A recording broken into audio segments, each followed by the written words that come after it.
Something we have to show evidence. మన భక్తి కొద్దిగా చూపెట్టాలి. ఇలా బైబిల్ ఎప్పుడు కూడా కింద పెట్టవుతాను. దయచేసి పుట్టి పార్ట్స్ పైన పెట్టుకోండి. ఎందుకంటే నేను ఎంతమంది చదివినానని చెప్పాను బైబిల్ కోసం? 2557 మంది చనిపోతే మనం బైబిల్ కొద్దిగా గౌరవించాలి కదా. పూసేతో గౌరవించాలి. Honour the word of God. సరే, దానివల్ల మనం భక్తులు కాదు, కానీ దేవుడికి రెఫరెన్స్. ఇప్పుడు ప్రియులారా, కయ్యను అట్లా నిలబెట్టాడు దేవుడు. ఇలా ఉండి ఒక తీర్పరి లాగా, అంటే జడ్జి లాగా ప్రభు నిలబడ్డాడు. కయ్యను అట్లా నిలబడ్డాడు. నిలబడుతున్నాగానే దేవుడు 5 అవకాశాలు ఇచ్చాడు. ఎన్ని అవకాశాలు చెప్పండి? 5 ప్రశ్నలు వేశాడు. ఎన్ని ప్రశ్నలు చెప్పండి? ఎన్ని ప్రశ్నలు? 5 ప్రశ్నలు. ఏం ప్రశ్న వేశాడంటే, మొట్టమొదట కయ్యను నీకు కోపం మీద అన్నాడు. వెంటనే ఏమనాలి? విజయం కోపం వచ్చిందయ్యా, నా తమ్ముడిని నిర్దాక్షిణ్యంగా నేను పొలంలో పట్టి చంపానయ్యా, క్షమించయ్యా, నన్ను క్షమించయ్యా, నన్ను క్షమించయ్యా అని అంటే దేవుడు క్షమించుకుంటున్నా. కానీ కయ్యను మాట కూడా మాట్లాడలేదు. ఏమో ప్రశ్న వేసాడు కదా, ప్రశ్నకి జవాబు రావాలి కదా. అలాగే మిగిలిపోయి కయ్యను నీ కోపం మీద అని అన్నాడు. కయ్యనుకు కోపం ఎందుకు వచ్చింది? క్రోధము, ఈర్ష్య, ద్వేషము ఎవరుకుంటుంది? ఎవరుకుంటుందమ్మా చెప్పండి? కోపము, ఈర్ష్య, ద్వేషము ఎవరుకుంటుంది చెప్పండి? సిస్టర్స్ చెప్పండి. కోపము, ఈర్ష్య, ద్వేషం ఎవరుకుంటుంది అమ్మా? ఎవరుకుంటుందిరా? శత్రువుగా మనమే శత్రువులు ఎవరుకుంటుంది చెప్పండి సిస్టర్స్, బ్రదర్స్. ఇప్పుడు యోబు గ్రంథము 36:13 చదవండి. యోబు గ్రంథము 36:13 ఎవరుకుందో చూడండి. Job chapter 36 verse 13. ఆయనను లోలోపల హృదయపూర్వకమైన భక్తి లేని వారు క్రోధం ఉంచుకుంటారు. ఇప్పుడు చెప్పండి, క్రోధం ఏమనుకుంటుందట చెప్పండి? ఎవరికంటున్నా? లోపల, పైకిగా. పైకి బాగా ఉంటారు, కయ్యను కూడా బాగా ఉన్నారు. అన్నగా ప్రవర్తించాడు, తమ్ముడు నమ్మన్నాడు, దేవుడు మహాభక్తుల్లాగా ఉన్నాడు. కానీ లోపల హృదయపూర్వకమైన భక్తి లేని వారు క్రోధమును ఉంచుకుంటారు. ఇప్పుడు చెప్పండి, క్రోధము కోపం ఎవరికి? భక్తి లేని వారు.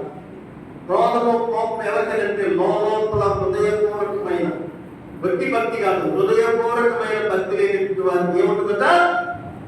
కోపం ఉంటుంది, క్రోధం ఉంటుంది, ఈర్ష్య ఉంటుంది, ద్వేషం ఉంటుంది, అసూయ ఉంటుంది. Be careful, dear sisters and brothers. If you have that sort of angriness in your own mind, God will hesitate you, despise you just like Cain. Cain వలె నిన్ను కూడా ద్వేషిస్తాడు దేవుడు. ఎందుకంటే లోపల హృదయపూర్వకమైన భక్తి లేనప్పుడు అలాంటి క్రోధము, ఈర్ష్య ఉంటుంది. దేవుని సంఘం కట్టబడాలంటే క్రోధము, ఈర్ష్య, ద్వేషము, అసూయను నాశనం కావాలి. ప్రియులారా, all things must be vanished in the sight of God. దేవుడు చెప్పేది ఏమిటంటే, హృదయపూర్వక భక్తి లేకపోతే నీ జీవితంలో సంఘం కట్టబడుతుంది. So you are one of the creature to destroy the entire church. మందిరాన్ని నాశనం చేయడానికి నిలబడినటువంటి, రక్షించబడినటువంటి వ్యక్తిలాగా వచ్చినటువంటి వేషం వేసుకున్నటువంటి వ్యక్తి నీకు. So dear brother and sister, be careful about your character. అందుకనే జీవగల దేవుని సంఘంలో జనులు ఎలా ప్రవర్తించాలి? కోపము, ఈర్ష్య, ద్వేషంతోన be careful, dear sister and brother. అందుకని హృదయపూర్వకమైన భక్తి లేనప్పుడు కోపము, ఈర్ష్య, ద్వేషం అంటే, ప్రభువా అనేక పర్యాయాలు కోపపడ్డానయ్యా, అనేక పర్యాయాలు ద్వేషం చూపెట్టానయ్యా, అనేక పర్యాయాలు ఈర్ష్య చూపెట్టానయ్యా, నాలో హృదయపూర్వకమైన భక్తి లేదయ్యా, దేవా నన్ను క్షమించు అంటే దేవుడు 100% క్షమిస్తాడు ప్రియ. If you are keeping by hearing the word of God, by elevating of your own without having any decision, without having any confession, any salvation, any purification and justification and mission, if you go like that, definitely you will face the consequence. నీవు ఏ రకమైన తీర్మానం లేకుండా, సేవ లేకుండా, పరిచయం లేకుండా నీ ఇష్టానుసారంగా వెళ్ళావా, one day or another you will face the consequence. ఒక దినం నీవు శిక్ష అనుభవిస్తావు, జాగ్రత్త. అందుకని కయ్యను నీకు కోపం మీద ఎందుకు దేవుడు అడిగాడు, ఒప్పుకుంటాడని ప్రియులా. అందుకనే మనిషి ఎంత కఠినుడో ఆలోచించాలి. God has given a first provision and made a question to accept his sin. తన పాపం ఒప్పుకుంటాడని దేవుడు అడిగాడు ప్రియులా. జవాబు చెప్పలేదు. దేవుడు జవాబు చెప్పాడు దగ్గర చూడండిమా, జవాబు అని చెప్పాడా? 6వ వచనంలో 5వ వచనంలో జవాబు చెప్పాడమ్మా, నో ఆన్సర్ ఫ్రమ్ హిమ్. అందుకనే ప్రేమలేని దేవుడు, దీర్ఘశాంతుడైనటువంటి దేవుడు మళ్ళా ఏమైనా అద్దులు తెచ్చుకున్నామని, వాడిని క్షమిస్తామని మళ్ళా అట్లే నిలబెట్టి 2వ ప్రశ్న వేశాడు ప్రియులారా. 2వ ప్రశ్న, మొదటి ప్రశ్న నీకు కోపమేలా అన్నటువంటి ఆ ప్రశ్న, ఎందుకు అతనికి కోపం వచ్చింది? ఇంకొక ఎగ్జాంపుల్ మీకు చెప్పాలి, ఆలోచించండి. ఒక తండ్రికి 2 కుమారులు. లూకాసు వార్త 15. ఎవరు బైబిల్ తీయద్దని జస్ట్ వినండి. లూకాసు వార్త 15వ అధ్యాయం. అందులో 2 అన్నదమ్ములు ఉన్నారు. అక్కడేమో అన్ని పంచుకొని రాజకీయంగా వెళ్ళిపోయినాడు. అయితే పెద్దవాడు ఇంట్లో ఉన్నాడు పిల్ల. ఒక్క కుమారుడు కాదు ఆయనను బాధ పెట్టింది, 2 కుమారులు బాధ పెట్టారు పిల్ల. ఇంట్లో ఉన్నవాడు బాధ పెట్టాడు, బయటికి వెళ్ళిపోయినాడు బాధ పెట్టాడు. అంటే తప్పు చేసినోడు బాధ పెట్టాడు, ఇంట్లో వేషధారిగా ఉన్నటువంటి అన్న కూడా బాధ పెట్టాడు. ఇలాంటి పరిస్థితుల్లో తండ్రి ఎంతో వేదన చెందాడు. ఒకరోజు తమ్ముడు తిరిగి వచ్చాడు. అదంతా మనకు తెలుసు కాబట్టి టూకీగా చెప్తున్నా, అవుట్లైన్స్ గా చెప్తున్నా. తమ్ముడు తిరిగి వచ్చాడు. వెంటనే కన్నీరు కాల్చి మెడ మీద పడి తండ్రి ముందు పెట్టుకున్నాడు. ఇంతలో పొలంలో నుండి పెద్ద కుమారుడు వచ్చాడు. వస్తుండగానే పక్కింటికి వెళ్ళిపోయి నా ఇంట్లో ఏదో జరుగుతుంది ఏంట్రా అంటే, నీ తమ్ముడు తిరిగి వచ్చాడు కాబట్టి మీ నాన్నగారు పెద్ద విందు అరేంజ్ చేశాడు, వెళ్ళు అంటే వెళ్ళకుండా అక్కడే ఉన్నాడు. అంటే తండ్రి పిలిచినా రాలేదు. 2వది తండ్రి ఒక పరువు తీశాడు, విందులో పాల్గొనలేకపోయినాడు. అలాగనే నాకు సడ్డు తీసేనా నాన్న అంటే తీసుకుంటాడు కదా, నాకు ఒక పొలం పెట్టు, నాకు కూడా కాళ్ళకు జోడు తొలగించు అంటే మంచి భోజనం పెట్టాడు. పెట్టుకోడు కదా, తండ్రి చెప్పకుండా అలా ఇంటి వాళ్ళకి చెప్తున్నాడు పిల్ల. ఇలాంటి పరిస్థితుల్లో తండ్రి దగ్గరికి వచ్చి, ఈ నీ తమ్ముడు చనిపోయి బ్రతికాడు, లోపలికి రాదా అంటే లోపలికి రా. కాదనేమిటి చదవటంలో లూకాసు వార్త 15:28. ఆ దాసుడు అతనితో నీ తమ్ముడు వచ్చినాడు, అతడు తన యొద్దకు సురక్షితంగా వచ్చినందున నీ తండ్రి పుట్టిన ద్రోణను వధించనను. అప్పుడు 28 వస్తుందా? అయితే అతడు కోపపడి లోపలికి వెళ్ళకపోయే చాలుదా? ఎందుకు చెప్పండి, ఇప్పుడు చెప్పండి. ఎందుకు కోపపడ్డాడు? లోపల ఏముంది? అసలు జ్ఞానోపం ఉంది. పిల్ల తండ్రి మాట వినలే, సభాసనం ఇష్టపడలే, విపరీతమైనటువంటి ద్వేషము. అసలు ఎందుకు? పోయినటువంటి వాడు క్షమించన్నాడు కానీ ఉన్నటువంటి వాడు క్షమించడం లేదు. పిల్ల ఈనాడు సంఘాలు ఎట్లున్నాయి? పిల్ల ఎన్నో సంవత్సరాల నుండి విశ్వాసం చెప్పుకున్న మనలో ఈర్ష్య ద్వేషాలు పోలేదు. పిల్ల అయితే బయట నుండి వచ్చినటువంటి వాడు బాబా క్షమించయ్యా అని అంటున్నాడు. తేడా చూడండి.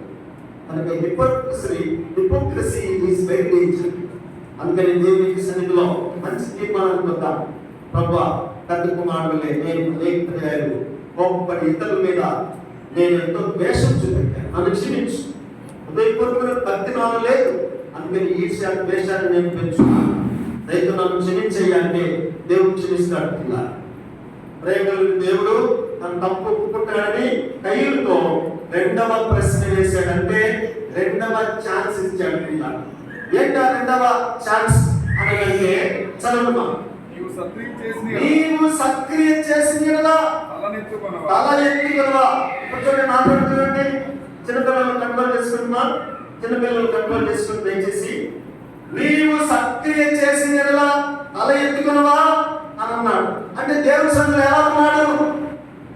ఇట్లా తల ఉంచుకున్నాడు. ఎవరు? నువ్వు సక్రియ చేస్తుంటే తల ఎత్తుకోలేకపోయినావా?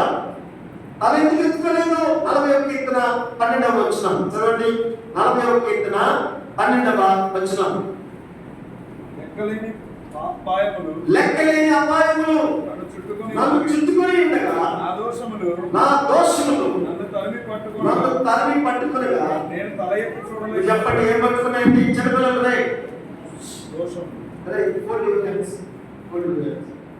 లెక్క అందరు పలకండి. లెక్కలేని దోషములు నన్ను తరిమి పట్టుకునగా నేను తల ఎత్తుకోలేకపోతుంది. చెప్పండి, ఎందుకు కయ్యను తలదించుకున్నాను? చెప్పండి. దోషం. పాపం వేరు, దోషం వేరు. పాపం అనేది తల్లి గర్భంలో నుండి వచ్చేది. అంటే తల్లి ఏ నైజం ఉందో, ఏ పాపంతో జన్మనించిందో అదే పాపం ఉంటుంది. దావీదు మహారాజు 50 వచ్చిన గర్భంలో నుండి పాపంలో పుట్టిన వాడును, పాపంతో నేను తల్లి నన్ను గర్భమున ధరించాను. అంటే దాని అర్థం ఏంటి? పాపం అనేది తల్లి గర్భంలో వచ్చింది. దోషం అంటే ఏంటో తెలుసా? ఇప్పుడు ఒక వ్యక్తిని నేను చంపాను అనుకోండి, మీరందరూ చూసి ఏమంటారు? అయ్యో అన్నా చాలా మంచోడు, కానీ మీరు ఎందుకు చంపారు? ఆ దోషం మీ పిల్లలు తాను ఉండకపోతున్నాం అంటారు. దోషం అంటే మనం తెచ్చుకునేదాన్ని దోషం అంటారు. పాపం అంటే అది ఎవరు చెప్పనట్టు ఆటోమేటిక్ గా దాంట్లో అక్కడ నుండే వచ్చేస్తుంది. ఎక్కడ నుండి? తల్లి గర్భంలో నుండి. అందుకని లెక్కలేని దోషం. దోషం అంటే కయ్యను దోషిగా నిలబడ్డాడు కాబట్టి తల ఉంచుకున్నాడు పిల్లలు. అయితే ప్రేమ దేవుడు ఎవరైతే ఒప్పుకుంటారో ఒక దినం తల ఎత్తుకోండి అంటాడు. చదవండి లూకాసు వార్త 21:29. Luke chapter 21:29. చదవండి ఎవరైనా. లూకాసు వార్త 21:29. మరియు ఆయన వారితో ఈ ఉపమానం చెప్పాను. అంజూరపు వృక్షమును. అది కదా లూకాసు వార్త 21వ అధ్యాయము 27. మనుష్య కుమారుడు నేను చెప్తాను. 21:28 చదువు. ఇది చదువు ఆరంభించినప్పుడు మీరు ధైర్యం తెచ్చుకోండి, మీరు తలలు ఎత్తుకున్నాడు. ఎవరితో అన్నాడు ఈ మాట? శిష్యులతో అన్నాడు. పిల్ల అక్కడక్కడ భూకంపాలు వస్తాయి, రాజ్యం వస్తుంది, అక్కడక్కడ కరువులు వస్తాయి, ఇంట్లో అంతా కోడలు పడదు, అనేకమైన శోధనలు వస్తాయి. ఇవన్నీ రాకడకు సూచనలుగా చెప్పాడు. అక్రమం విస్తరించేది అనేక ప్రేమ చల్లారిపోతుంది, అంతవరకు సహించిన వాడెవరు వాడే రక్షించబడదు అని ఈ రీతిగా కొన్ని విషయాలు చెప్పిన తర్వాత అయితే మీరు మాత్రం అంటున్నాడు శిష్యులతోనే కాదు, చదువునప్పుడు ఒక్కరితో మనందరితో అంటున్నాడు. ఎవరైతే రక్షించబడ్డారో మనందరూ ఆ దినమున మీరు తలలు ఎత్తుకుని. అంటే తలలు దించుకునే వ్యక్తులు ఉన్నారు, తలలు ఎత్తుకునే వ్యక్తులు ఉన్నారు. తీర్పు రోజున పాపులందరూ తల దించుకుంటారు, పరిశుద్ధులందరూ తలలు ఎత్తుకుంటారు. ఎందుకు? ఆ రాజ్యం కోసం వాళ్ళు తలలు ఎత్తుకొని చూస్తున్నారు కాబట్టి. దేవుడు దేనికి శిల్పి నిర్మాణమైనాడో పునాదులు పక్కన వైపు చూసినట్లుగా విశ్వాసలేని వారు పైన వాటి మీద దృష్టి పెట్టారు కనుక తలలు ఎత్తుకున్నాడు. పాపులందరూ ఎంత చెప్పినా వెళ్ళలేదు కాబట్టి ఎన్ని స్పెషల్ మీటింగ్స్, ఎన్ని కాన్వకేషన్స్, ఏ రకమైనటువంటి ఉపవాస ప్రార్థనలు, బైబిల్ స్టడీలు ఎన్నో జరిగినప్పుడు వీకేసులు జరిగిన బుద్ధి మారలేదు కాబట్టి తీర్పు రోజున తల దించుకొని దేవునికి సన్నిధిలో ఉంటారు. ఎందుకు? దోషిగా. కయ్యను కూడా దోషి కాబట్టి దేవుని సన్నిధిలో తల దించుకొని ఉన్నటువంటి కారణం చేత నువ్వు సక్రియ చేసిన తల ఇచ్చుకున్నా అన్నాడు. యాక్చువల్గా కయ్యను ఏమన్నా తెలుసా? అవును ప్రభా, సత్ క్రియ అంటే సత్ అంటే మంచి. అవును ప్రభా, నేను మంచి క్రియ చేయాలి. అందుకనే ఆ తమ్ముడిని నేను పొలంలో పట్టి అంటాడు. దేవా క్షమించు, నన్ను అడుగుతున్నావు, నువ్వు సృష్టికర్త దేవుడు, నన్ను క్షమించు అంటే దేవుడు క్షమించుంటాడు. ఏమన్నా జవాబు చెప్పాడు అక్కడ? No answer. ఎందుకు చెప్పండి? దేవుడు పుట్టుకుంటున్నా ఇంతవరకు జవాబు చెప్పలేదు. ఎందుకు చెప్పండి? అందరు చెప్పండి. దేవుకుంటున్నా దుష్టులు లోపల తెచ్చేసుకున్నాడు. అందుకని ఇందాక కొంతమంది యవనస్తులను మరి రక్షణ లేనట్టు వారు లేపిన వాళ్ళు ఎందుకు అట్లా ఉన్నారన్నట్టు వాళ్ళకి తెలియదు, ఎందుకు అలా ఉన్నారంటే వాళ్ళకి తెలియదు. ఆ తీర్మానం అనేది వాళ్ళకి రాలేదు. కారణం ఏంటి అంటే సాతానిక ప్రభావం, the impact, the compelling of Satan, Satan యొక్క ఆ యొక్క ఫోర్స్ వాళ్ళ మీద ఉంది. అందుకని వాళ్ళు ఒప్పుకోలేకపోతున్నారు పిల్లలు. అందుకనే దేవుడు అడుగుతున్నాడు, ఏమని? కయ్యూను నువ్వు సత్క్రియ చేసిన సత్యప్రభా నేను సత్క్రియ చేయలేదయ్యా, నా తమ్ముడు చంపానయ్యా, ఎంతో క్షమించయ్యా, పొలంలో బట్టి చంపానయ్యా, నన్ను క్షమించయ్యా, కోపడ్డానయ్యా, నన్ను క్షమించయ్యా, క్షమించుకోండి. దేవుడి సన్నిధికి వెళ్ళిన దేవుడు మౌనమైపోయినాడు పిల్లలు. మూడవ ప్రశ్న వేద్దాము. మూడవ ప్రశ్న వేసాడు పిల్లలు. చదమ్మా. నీవు సత్క్రియ చేసిన యెడల చేయని యెడల పాపం పొంచియుండును, నీ యెడల దానికి వాంఛ కలుగును, నీవు దాన్ని ఏలుదు అని. కయ్యూను ఐదో వచనం నేను చదివేది 7వ వచనం. 7వ వచనం. 7వ వచనం 6వ వచనం చదవండి. యెహోవా కయ్యూనుతో నీకు కోపమేలా ముఖము చిన్నబుచ్చుకొనుచున్నావేమి? నువ్వు సత్క్రియ చేసిన యెడల తల ఎత్తుకొనవా? సత్క్రియ చేయని యెడల పాపము పొంచియుండును. ముఖము చిన్నబుచ్చుకొనుచున్నావేమి లేదా? ఎన్నో వచనమా? 5వ వచనం. థర్డ్ ఎక్స్ప్లెయిన్ చేసి ఇప్పుడు మూడో ప్రశ్న చూద్దాం. నీవు ఏమంటున్నాడు అక్కడ? మూడో ప్రశ్న. సరే, ఎన్ని ప్రశ్నలు? మూడో ప్రశ్న అనుకుందాం. మూడో ప్రశ్న ఏంటి? ముఖము చిన్నబుచ్చుకొనుచున్నావు. ఏమొస్తుందండి? ముఖము చిన్నబుచ్చుకొనుచున్నారు వేమి అని కయ్యూనుతో అనగా. ఇప్పుడు చెప్పండి, ముఖము చిన్నబుచ్చుకునేది ఎవరమ్మా? చెప్పండి. ముఖము చిన్నబుచ్చుకునేది ఎవరు? సామెతలు 21:29. సామెతలు 21:29. త్వరగా.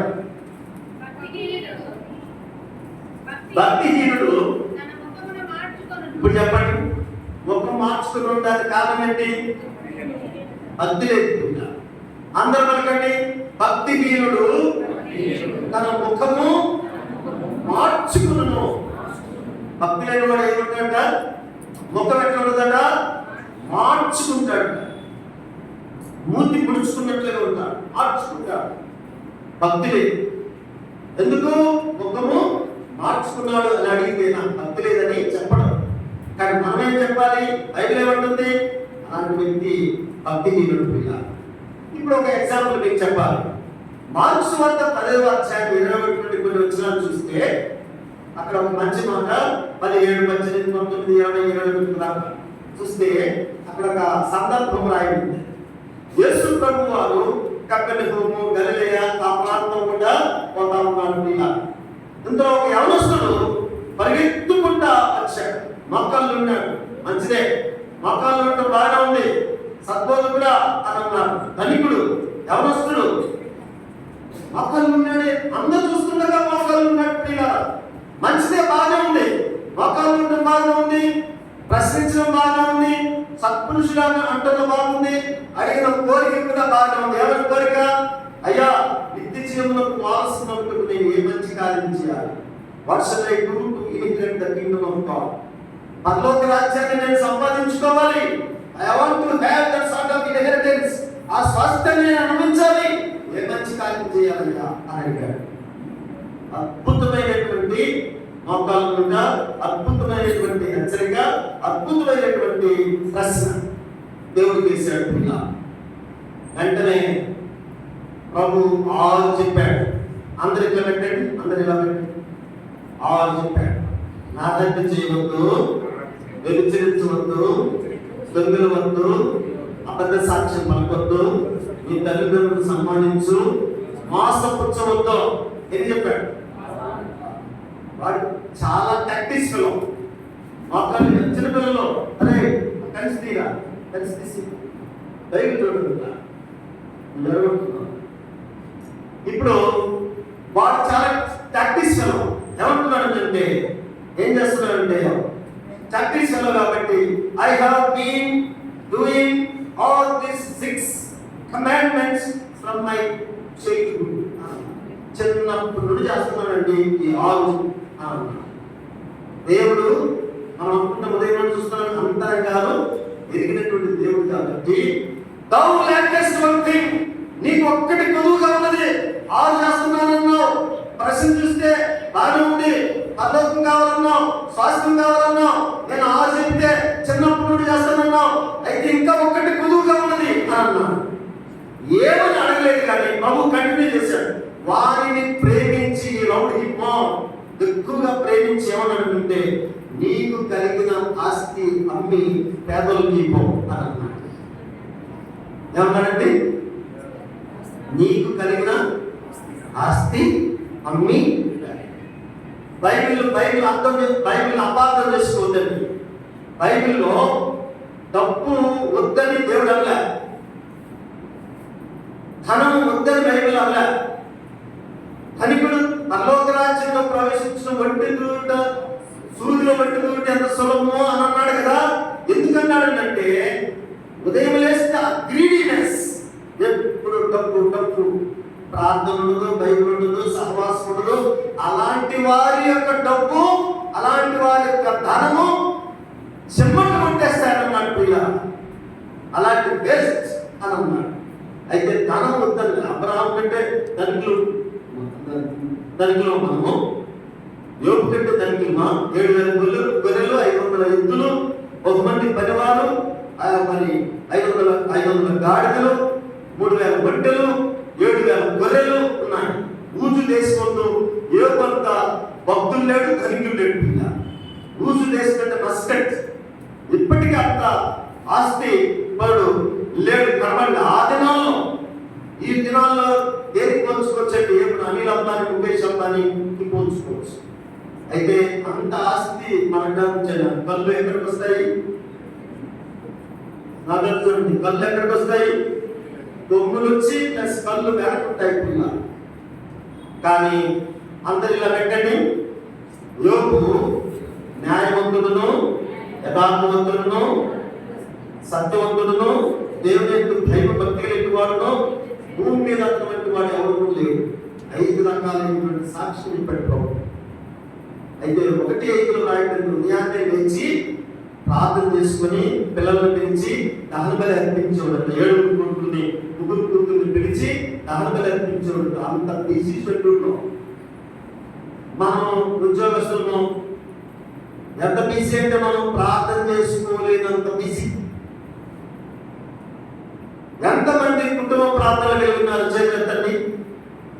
ఎంతమంది? నేను ఎందుకు అడుగుతున్నానంటే, సరే చేతులెత్తలేదు, కొంతమంది సిగ్గుపడుతున్నారు. నాకు తెలుసు ఎంతమంది కుటుంబ ప్రార్థన చేసుకుంటున్నారు. ఇది ఆ దర్శనం, పక్షి గారి దర్శనం అనుకున్నాం. మరి ఇంత పెద్ద సంఘంలో ఎంతమంది కుటుంబ ప్రార్థన చేసుకుంటున్నారు? ఉదయం పోయింది, ఉదయం అంటే మనం లేచేది 11 కదా. ఒకవేళ లేచినా సిస్టర్స్ లేస్తారేమో, బ్రదర్ మాత్రము అయ్యా కాఫీ రెడీ అయిపోయింది, అన్ని రెడీ అయిపోయినాయి, లెగవయ్యా అని సిస్టర్స్ లేపుతుంది కదా మనం లేచి. చూసారా సంఘం యొక్క క్రమం ఏమైపోయింది? రోజు వెనక్కి పోయింది. పైన ఏం చెప్పుకుంటున్నాము? నేతి బీరకాయలా చెప్పుకుంటున్నాం పిల్లలు. నేతి బీరకాయలు నీ ఎట్లుంటుందో బిలీవర్స్ అని చెప్పుకుంటున్నాం. పక్షి గారి యొక్క దర్శనం చెప్పుకుంటున్నాం. పక్షి గారి యొక్క పేరు చెప్తే పిల్లరా ఖచ్చితంగా పాటించే పని పక్షి గారి పేరు చెప్పాలి. Otherwise won't pronounce his name. ఎందుకంటే ఆయన యొక్క సమర్పణ చాలా గొప్పది, ఆయన యొక్క త్యాగం చాలా గొప్పది. 2 అపరాధాలు మన మీద ఉంటాయి. ఒకటి యేసు ప్రభు యొక్క రక్త అపరాధం ఉంటుంది, రెండవది పక్షి గారి యొక్క సమర్పణ అపరాధం ఉంటుంది మన మీద. కనుక దేవుని యొక్క సన్నిధిలో ఒక మంచి తీర్మానం తీసుకున్నాను. ప్రభా, నేను అనేక పర్యాయాలు నాశపోయింది. అందుకని దేవుడు ఏమన్నాడంటే ఆ ధనికుడితో, నీ ధనము అమ్మి పేదలకు ఇవ్వు అన్నాడు. ఎందుకన్నావు ప్రభువా అని కానీ అనుకుంటే ఖచ్చితంగా చెప్పుకుంటున్నాం. కానీ ఎందుకన్నాడంటే పరలోక రాజ్యం కావాలంటే నీ ధనం మీద దృష్టి పెట్టావు కాబట్టి, దేవుడు నీ హృదయంలో లేడు కాబట్టి నీవు అమ్ముకో అని అన్నాడు. అంతేగాని అక్కడ టెస్ట్ కోసం అన్నాడు. పిల్ల టెస్ట్ చూడండి, ఉదాహరణ చిన్న పిల్లలు ఉన్నారు, దోగాడి పిల్లలు ఉన్నారు. వినండి జాగ్రత్త వినండి. చిన్న పిల్లలు ఉన్నారు, దోగాడి పిల్లలు ఉన్నారు. మనం హార్లిక్స్ ఏదో బిస్కెట్స్ తెస్తాం. తల్లి తీసుకుని వస్తుంది. తీసుకుని వచ్చిన తర్వాత ఓపెన్ చేసిన తర్వాత బిస్కెట్స్ ఓపెన్ చేసి తల్లి చేతి జాబ్ ఎందుకు చెప్పండి? మీరు సరిగ్గా వెళ్ళాలి. చిన్నపిల్లలు దొరగాడుతుంటారు కదమ్మా, వాళ్ళ దగ్గరికి తల్లి హార్లిక్స్ బిస్కెట్ ప్యాకెట్ ఒకటి పెద్దది కొన్న తర్వాత తెచ్చిచ్చినటువంటి తల్లి వెంటనే చేతులు చాపుతుంది. ఎందుకు? తింటానికా? ఇస్తాడో ఇవ్వడానికి. అలా అదే అనుకోండి. ఆ ధనికుడు కూడా ఒకరి లేడు కదా, సత్పురుషుడు అన్నాడు కదా, పరలోక రాజ్యం కావాలన్నాడు కదా, చిన్నప్పుడు నేను చేస్తానన్నాడు కదా. వీటికి ఒక ప్రశ్న ఇస్తే నా మాట వింటాడో లేదని వారి యొక్క దృష్టి తొలగించడానికి దేవుడు ఆ ప్రశ్న ఇస్తే ఒప్పుకోకుండా అతడు ముఖము చిన్న పుచ్చుకొని అక్కడి నుండి వెళ్ళిపోయినాడు. ఇంకొక చోట రాసి దుఃఖపడుచు వెళ్ళిపోయినాడు. దుఃఖం వచ్చింది, ముఖం చిన్నపుచ్చుకున్నాడు, దేవుని యొక్క మాట వినలేదు, దేవుని యొక్క ప్రేమ మర్చిపోయాడు, పరలోక రాజ్యాన్ని పోగొట్టుకున్నాడు. పిల్ల కారణం ఏమిటి అంటే ఎందుకు చెప్పండి? ఎందుకు ముఖం చిన్నపుచ్చుకున్నాడు చెప్పండి? అది కాదు, దేవుడు చెప్పి ఒప్పుకోలేదు. అన్నాడు కదా, దేవుడు చెప్పింది చెయ్యాలి. అందుకు ముఖం చిన్నపుచ్చుకున్నాడు. పిల్ల దుఃఖం ఎందుకు వచ్చింది అంటే దేవుడు చెప్పింది చేయాలి. నీ కుటుంబంలో, నా కుటుంబంలో ఎక్కడైనా దుఃఖం ఏర్పడిందంటే ఎక్కడో నువ్వు దేవుడు చెప్పింది నువ్వు చేయాలి అంతే. అయితే ప్రేమ దేవుడు 4వ ప్రశ్న వేశాడు. మొదటి ప్రశ్న నీకు కోపమేలా, రెండవ ప్రశ్న ముఖం చిన్నపుచ్చుకుంటున్నావేమి, మూడవ ప్రశ్న సత్క్రియ చేసిన తల ఎత్తుతున్నవా అని అన్నాడు. ఇప్పుడు 4వ ప్రశ్న వేశాడు. చదవండి, 9వ వచనం. యెహోవా నీ తమ్ముడైన ఏబేలు ఎక్కడున్నాడు? ఇప్పుడు డైరెక్ట్ క్వశ్చన్. ప్రియులా ఏ క్వశ్చన్ చెప్పండి? Direct question. ముందు ప్రశ్నలలో పేరు ఎత్తాడా? ఎత్తలా. కోపం ఎందుకు వచ్చిందిరా, తన ఎందుకురా తీసుకున్నాము, ముఖం ఎందుకురా మార్చుకున్నాము అని అడిగాడు అంతే. ప్రభావ ముఖం మార్చుకున్నాను, తను తీసుకున్నాను, ప్రేమ లేదు, కోపం వచ్చింది, ప్రభావ క్షమించయ్యా, నా తమ్ముడిని చంపినానయ్యంటే దేవుడు క్షమించుకున్నాడు. కానీ ప్రియులారా ఇప్పుడు పేరు ఎత్తాడు దేవుడు. నీ తమ్ముడైన ఏబేలు ఎక్కడ? దేవుడి కోపం వచ్చేసింది. ప్రియులారా విపరీతమైన కోపం వచ్చింది. ఇదే ప్రశ్న ఆదికాండం 3:9వ వచనంలో దేవుడు అన్నాడు. చదవండి. దేవుడైన యెహోవా ఆదామును పిలిచి నీవు ఎక్కడున్నావు అన్నప్పుడు ఏమన్నాడండి? అయ్యా భయపడి దాక్కున్నాను. ఒప్పుకోలేదు. బాబా క్షమించు, అమ్మగారు నాకు ఇచ్చారు, మన పోటలు నేను తిన్నాను, క్షమించంటే ఈ యొక్క శాపం అంతా పోయింది. నువ్వు బతుకు తినవలని నేలను సిద్ధపరిచి కష్టపడి తింటావు అని అన్నాడు కదా, ఆ శాపం పోయింది. కానీ ఏ కయ్యూరు కూడా దేవుడి ప్రశ్నించాడు, నీ తమ్ముడే ఏబేలు ఎక్కడ? ఇప్పుడు తెలిసే మనోడు ఎవరండి? ఎందుకు ఇంతసేపు జవాబు చెప్పలేదు? ఎవరున్నాడు లోపల? సాతాను ఉన్నాడు. ఇప్పుడు తెలిసాడు మనోడు. తెలిసిన తర్వాత ఏమన్నాడు చూడండి. నేను ఎరగను. ఎంత పచ్చి అబద్ధం అంటారు చూడండి. అయ్యా బిట్టర్ లై అంటారు ఇంగ్లీష్ లో. పచ్చి అబద్ధం చెప్పాడండి వాడు. పచ్చి అబద్ధం చెప్పడానికి గల కారణం ఏమిటి? కారణం ఏమిటి చెప్పండి? సైతాన్. అబద్ధానికి జనకుడు లోపల కూర్చున్నాడు.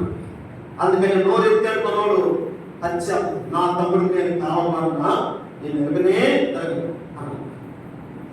సహోదరి సహోదరులారా, మనం కూడా అలలో పాల్గొంటే అనేక పరిగెట్టు అబద్ధాలు చెప్పలేదా? బాప్తిసం తీసుకునేటప్పుడు ఎంతకాలం ఉంటాం ప్రభు కోసం అంటే నా ప్రతి శ్వాస వరకు ఉంటానని చెప్పి ఎన్నిసార్లు అబద్ధాలు ఆడలేదు? ఎంతమంది నిజంగా చేయొద్దమన్నారు కానీ ఎంతమంది దేవుడి మందిరంలో దశభాగాలు తీస్తున్నారు? ఇప్పుడు చేయొద్దమంటే పచ్చి అబద్ధం చెప్తారు. మీరు కూడా దేవుడి సన్నిధిలో మంచి తీర్మానం తీసుకురండి. ప్రభువా నేను దశభాగాలు తీర్చుకునే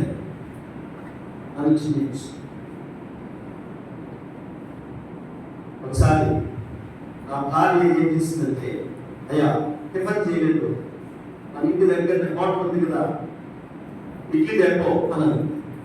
అప్పుడు మేము రెంటెడ్ హౌస్ ఇల్లు కట్టి అదే విషయము రెంటెడ్ హౌస్ హోటల్కి వెళ్ళాము. తీసుకుని వస్తున్నా ప్లాస్టిక్ కవర్లో ఇడ్లీ తీసుకుని వస్తున్నాం. ఇంతలో నీళ్ళు కుక్క వచ్చి గబగబ వచ్చి కాలు పెట్టేసి ఎందుకు పెట్టేసి తెలుసా?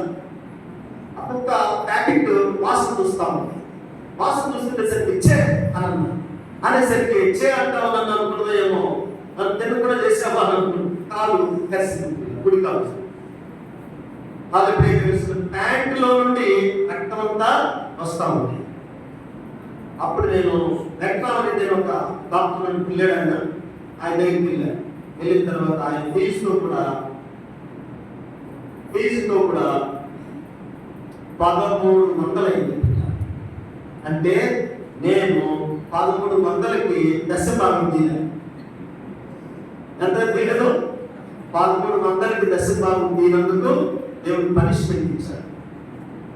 అప్పుడు సిగ్గు తెచ్చుకొని బాబా కరెక్ట్గా 1300 మీద ఫీజుతో కూడా ర్యాబిట్ ట్యూబ్ ఇంజెక్షన్ చేయాలండి, అది కుక్క మంచిదో చెడ్డదో వేయాలండి అని వచ్చేసేట్టు తీయాలి. కరెక్ట్గా మొత్తం 1300 అక్కడ పెట్టి ఎందుకు జరిగింది అనంతరం ప్రార్థన చేస్తే దశభాగం తీసేవారు. అందరూ కూడా అందరికి చెప్పి నువ్వు దశభాగం దొంగ మోసగాడ అని అన్నాడు. ప్రభువా నా జీవితంలో నేను ఎప్పుడు చేయా, నన్ను నేను వేయపరుచుకుంటా, ఇంకా నేను సేవ చేస్తా. నా డబ్బు ఎంత అయిపోయినా పర్వాలేదు ప్రభువా, నా సేవ నా డబ్బు అంతా నీకే ఇస్తానని అంతిమం ఇస్తాను. దేవుని కోసము అనేక గ్రామాలు తిరుగుతూ ఒక జాబ్ చేస్తూ ఇలా అనేక గ్రామాలు తిరుగుతూ రాత్రి పగలు నేను నిద్రపోయేది తెల్లవారుజామున 3 గంటలే అంతే. ఆ తర్వాత మళ్ళా లేచి సాయంత్రం అవుతున్నానే డాక్టర్ ఇచ్చుకోవటము నేరుగా కొడుకులను లేకపోతే సువార్త కొడుకులని వెళ్తాము. నిద్రలో కారణం ఏమిటి? దేవుడికి మనం ఎప్పుడైతే సమర్పించుకుంటాం అంత నిన్నంతలుగా దేవుడు ఆశీర్వదిస్తాడు. ఇంత సేవా పరిచయం ఎలా జరిగింది? కష్టపడి పెట్టిన దీన్ని బట్టి నేను అతిశయించడం లేదు, గర్వంగా చెప్పట్లేదు.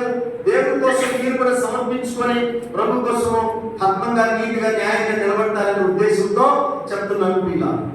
అందుకనే దశభాగాలు ఎవరైతే తీయలేదో జాగ్రత్త. దేవుడు ఒక దినము లెక్క చెప్పాలి. ఒకసారి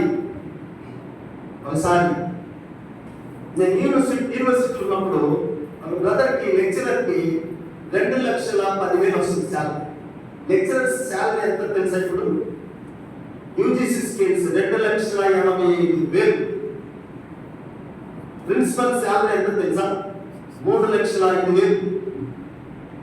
ఇంత శాలరీ వస్తా ఉంటే ఆ అనుకుందో అతను ఏం చేశాడు?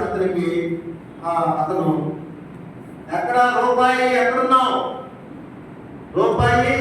అన్నట్లుగా మొత్తం చిల్లర చేసుకుని 10 రూపాయలు ఒకరికి, 2 రూపాయలు ఒకరికి, రూపాయి ఒకరికి. జీతం చూస్తే 2,10,000. ఇట్లా చాలా కాలం వేసినట్ట అతను సాక్ష్యం చెప్పాడు. అయిన తర్వాత ఎప్పుడైతే బాగా బ్యాంకింగ్ ఆఫీసర్ ఉన్నాయి ఇంట్లో, కానీ దేవుడి దగ్గరికి వచ్చేసరికి చిల్లర మార్చుకుని వస్తాడు. మీరు కూడా అట్లా చేస్తున్నారేమో, జాగ్రత్త. దేవునికి సన్నిధిలో యథార్థంగా ఒప్పుకోనండి. అబద్ధం చెప్పారంటే కయ్యలాగా అబద్ధము, మోసం, కక్కని పురిటి అన్యాయాలు, అక్రమాలు, సాతాను నుండి వచ్చినటువంటి ప్రేరేపణలు. అందుకని జాగ్రత్తగా దేవుని సన్నిధిలో మంచి తీర్మానం తీసుకున్నాడు. ప్రభువా అప్పుడు ఆ సహోదరుడికి 2 కూతుళ్ళు. ఎంతమంది కూతుళ్ళు? ఎవరికండి? ఆ లెక్చరర్ ఒక కూతురికి అందించాడు తెలుసా కట్నము 15 లక్షలు, ఇంకొక కూతురికి 19 లక్షలు ఇచ్చాడు. ఇచ్చిన ఈ రోజు వరకు శాంతి లేదు. కారణం ఏంటి? నువ్వు మూట కట్టుకున్నటువంటి డబ్బు లాస్ట్కి కట్నాలు ఇవ్వడానికి ఇల్లు కూడా అమ్మేసి బాడీలో ఉంటున్నాడు. ఎందుకంత కష్టం తెచ్చాడు దేవుడు? వేరుకొని వస్తావా దేవుడి మందిరానికి? దేవుడికి లెక్కలేదా?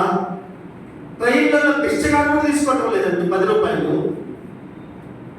భిక్షగాడు కూడా తీసుకోవటం లేదు ఇలా.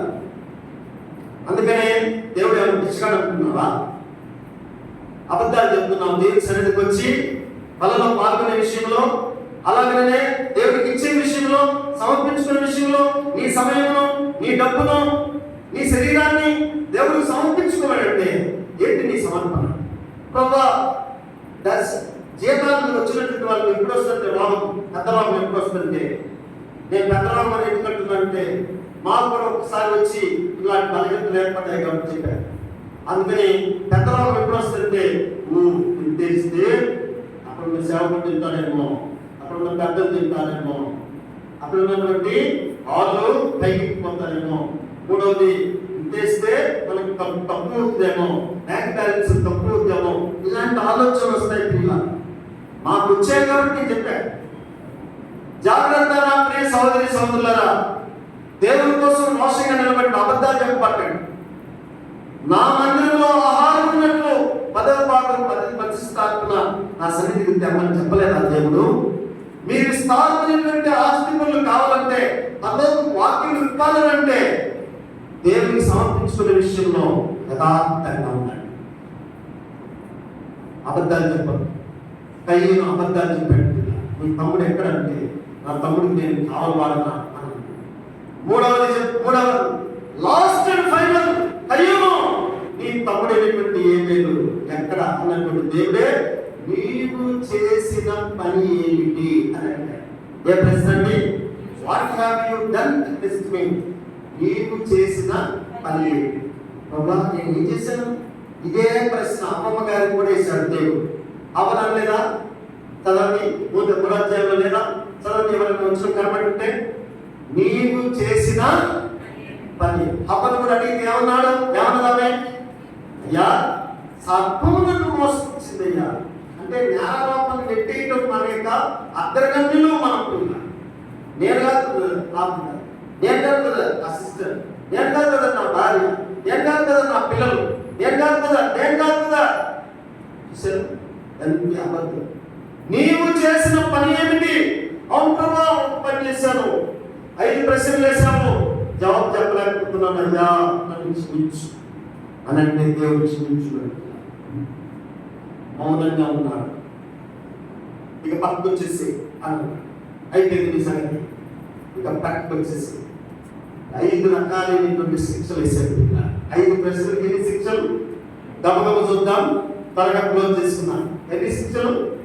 ఎన్నిసార్లు చూశాడు దేవుడు? 5 ప్రశ్నలు వేశాడు. నీకు కోపమేనా? ముఖం చిన్నపుచ్చుకుంటున్నావేమి? సత్యం చేసిన తల ఎత్తుకునవా? నీ తమ్ముడి ఏబేలు ఎక్కడ? నువ్వు చేసిన పని జవాబు చెప్పలా. నోరు తెరిస్తే అబద్ధాలు చెప్తున్నాడు. ఇక పక్కకు వచ్చేసి పిల్లలు జాగ్రత్త. ఈ 5 ప్రశ్నలకు 5 రకాలైన శిక్షలు ఏంటంటే, మొదటి శిక్ష ఏంటంటే 12వ వచనం, 11వ వచనం, నీ తమ్ముని రక్తమును నీ చేతుల నుండి పుచ్చుకున్నట్టుకు నోరు తెచ్చిన ఈ నేల మీద ఉండకుండా నీకు శపింపబడిన వాడవు. You are a cursed person. శాపగ్రస్తుడైతే దేని ప్రశ్న? దేనికి శాపగ్రస్తుడు నీవు? మొదటి శిక్ష. రెండవ శిక్ష ఏమిటి? ఈ నేల మీద ఉండకుండా నీవు శపింపబడి వాడవు. నీవు నేలను సిద్ధపరిచినప్పుడు అది ఇక మీదట సారము ఇవ్వదు. నువ్వు పొలం వేస్తావు కదా, పొలంలోకి వెళ్తావు కదా, IRDAP, యూరియా, ఫాస్ఫేట్ ఎన్నైనా వేసుకో, పంట పండదు. నేలను సిద్ధపరిచినప్పుడు ఇక మీదట సారం దానికి ఇవ్వదు. పంటని అంటే ఏం పోగొట్టాడు? తిండి పోగొట్టి బుద్ధిని పోగొట్టాడు. బుద్ధిని పోగొట్టాడు. మొదటిది శపించబడినటువంటి వాడు అన్నాడు. రెండవది పంట పండదు పో అని అన్నాడు. మూడవది ఏమన్నాడు? అక్కడే రాయబడింది ప్రియులారా 11వ వచనం, దేశ దిమ్మలవై ఉండుము. దేశ దిమ్మని ఇంగ్లీష్ ఏమంటారు అంటే వ్యాగబాండ్ జిప్సీ అంటారు. వాడు దారిలో ఎవరైనా చనిపోయినాడు అనుకోండి, కుక్కలు కాకులు ఎవరైనా తినేది ప్రియులారా. వ్యాగబాండ్ జిప్సీ పిచ్చోడ్లాగా తిరుగుదుము అని అన్నాడు. దేశ దిమ్మలవై ఉండుము అని. He has become a vagabond gypsy. ఇది మూడవ ప్రశ్నకు పనిష్మెంట్. నాలుగవ ప్రశ్న ఏంటంటే 14వ వచనం ఏమన్నాడండి? నేడు ఈ ప్రదేశం నుండి నన్ను, అరే ఇలాంటి బుద్ధిహీనులు ఎందుకు నా సన్నిధికి? నీ అర్పణ ఎవరు కావాలా? నీవు వద్దు, నీ అర్పణంతో నా సన్నిధికి రావద్దు అని అన్నాడు. ఇశ్రాయేలీయులతో కూడా దేవుడు ఇదే మాట అన్నాడు. యెషయా గ్రంథం 1:12లో నా సన్నిధిని కనపడవాలని మీరు వచ్చుతున్నారే, నా సన్నిధికి రమ్మన్నది ఎవరు అన్నాడు. దేవుడి సన్నిధికి రమ్మన్నటువంటి దేవుడు ఏమంటున్నాడు? నా సన్నిధికి ఎవరు రమ్మన్నారు మిమ్మల్ని? వారు మనసు లేదు, పాపక్షాపం లేదు, సమర్పణ లేదు, త్యాగం లేదు, దర్శనం లేదు, ప్రార్థన లేదు, వాక్యం లేదు. ఇంకెందుకు నా సన్నిధికి? Why are you coming to my presence without having any decision? ఏ తీర్మానం లేకుండా ఎందుకు వస్తున్నావు నా సన్నిధికి అని అన్నాడు దేవుడు. దేవుడి సన్నిధి పోగొట్టుకుంటే ప్రార్థన చేస్తే దేవుడు వినడు. ఇప్పుడు కయ్యను ప్రార్థన చేస్తే దేవుడు వింటాడా? ఎంత ఘోరమైనటువంటి పనిష్మెంట్ వచ్చు. ఇది ఎన్నోది? 4. ఫైనల్ గా ఏమన్నాడు? నీవు చేసిన పని ఏంటి అన్నాడు కదా, దానికి శిక్ష ఏమిటి తెలుసా? 15వ వచనము ఆఖరి భాగం చదువుతున్నాను. కాబట్టి ఎవడైనా కయ్యను చంపినట్లా వానికి ప్రతిదండ 700 కలుగలను, మరియు ఎవడైనా కయ్యను కనుగొని అతనిని చంపినట్లు యెహోవా అతనికి ఒక గుర్తు వేసెను. ఏమన్నాడండి? యెహోవా అందరికండి యెహోవా అతనికి ఒక గుర్తు వేసెను. బైబిల్లో రాయబడలేదు కంటే కొన్ని కామెంటరీస్ ఏం రాస్తుందంటే ఏంటి ఆ గుర్తు అని నేను చాలా బుక్స్ చదివాను. చదివితే NIV TC అని ఉంటుంది. NIV TC దాంట్లో రాయబడింది ఏమనుకుంటే ఏం గుర్తేశాడంటే బాడీ అధికారులు మొదలుపెట్టి తల వరకు మొత్తం నల్లగా కుండలాగా చేసేసుకుంటాడు, మసిలాగా చేసాడు. నేను నల్లగున్నా చేతులైన ప్రతిగా తెల్లగా ఉన్నాయా లేవా? డిగ్రీస్తే పళ్ళు తెల్లగా ఉన్నాయా లేవా? ఉన్నాయా లేవమ్మా? చెప్పండి. అయితే పళ్ళు, కళ్ళు, చేతులు మొత్తం బ్లాక్. ఇప్పుడు ఎవరన్నా పెళ్లికి పోయినాడు కయ్యను, అరే కయ్యను వచ్చాడురా అని అందరూ ఏం చేస్తున్నారు? ఎగతాళి చేస్తున్నారు. అలాంటి పరిస్థితులలో లెమక్ ఏమన్నాడంటే, ఒక లెమక్ ఏమన్నాడంటే ఓ ఆదా మసిల్లా ఇట్లా అన్నాడు. ఆదా సిల్లా ఇద్దరు భార్య లెమక్. ఒక అతను నేను చంపినాను అనుకుంటే నేను చంపలేదని ఉన్నట్టుగా మనం యాక్చువల్గా లెమక్ చంపలే. కానీ దేవుని యొక్క శాపం ఏంటంటే నోదు అని ఒక దేశానికి వెళ్ళిపోయినాడు వీడు. ఈ బాధ భరించలేక ఎవరి పెళ్లికి పోయినా, ఎక్కడికి వెళ్ళినా, ఎక్కడ కూర్చున్నా, ఎక్కడ నిల్చున్నా అందరూ ఎలా చేస్తున్నారని నోదు అని ఒక దేశానికి వెళ్ళి అరణ్యంలో చనిపోయినాడు. లేకబాటి జిప్సీలాగా అవుతుంది మేము చెప్పాడు కదా, దేశంలో అవుతారంటే కదా, అక్కడికి వెళ్ళి చనిపోయాడు. కయ్యని యొక్క సమాధి ఎక్కడ ఉన్నదో నేటి వరకు తెలియదు. అంటే నేను అనుకుంటా అక్కడే అరణ్యంలో పిలిపిన్నాడు. కారణం ఏంటి? ఎందుకు మన అట్లా అయిపోయింది అతని జీవితం? ఇప్పుడు చెప్పండి. మర్చిపోయినా సాతాను చప్పట్లు పెట్టింది. ఏం చేశాడు వాడి జీవితంలో? సాతాను చప్పట్లు. అందుకనే దేవుడు ఇచ్చే అవకాశాలు ఇలాంటి స్పెషల్ మీటింగ్స్ లో కఠినత్వం కలగదీయబడి ప్రేమలో దేవుడు దేనికి సంబంధించినటువంటి ఆ మొండితనాన్ని, దేవుడు ఇచ్చినటువంటి ఆ ప్రేమను పంచుకొని తమ ప్రభు అనే మొండి వ్యక్తిని నన్ను క్షమించు, నా కఠినమైన హృదయాన్ని కరిగించు అని అంటే సంఘానికి నువ్వు ఉపయోగపడతావు. లేదా నా సంఘం నేను కడుతున్నా కయ్యను లాంటి వ్యక్తిగా కఠినమైపోయావా, దేవుడు నేను శిక్షిస్తాడు. జాగ్రత్త సహోదరి సహోదరుడు. నన్ను కూడా శిక్షిస్తాడు. అందరికి చెప్పి నేను బస్సులు కాకుండా వెళ్తాయి. నేను కూడా చెప్తున్నాను, ఎవరిని దేవుడు పులాసలే. God doesn't have any partiality. He will face the consequence. No compromise with sin. పాపానికి ఆయన ఎప్పుడు కూడా రాజీ పడడు. అందరిని ఒకే రకంగా చూస్తాడు. ఆయన న్యాయస్థుడు, పక్షపాతులైన దేవుడు, ధర్మశీలి, ధర్మముగానే చూసే దేవుడు. అందుకని దేవుడి సందులో ప్రభువా కయ్యూలాగా ఎన్నో స్పెషల్ మీటింగ్స్ నాకు కూడా అవకాశం ఇచ్చాడు. నేను ఒప్పుకోలేదు కనుక నన్ను క్షమించయ్యా. అలాంటి శిక్షలు నాకు పడకుండా నేను ఒప్పుకుంటున్నాను అంటే దేవుడు క్షమిస్తాను. దయచేసి అందరూ ఒప్పుకుందాం. దేవుడి సందులో మంచి తీర్మానం తీసుకున్నాను.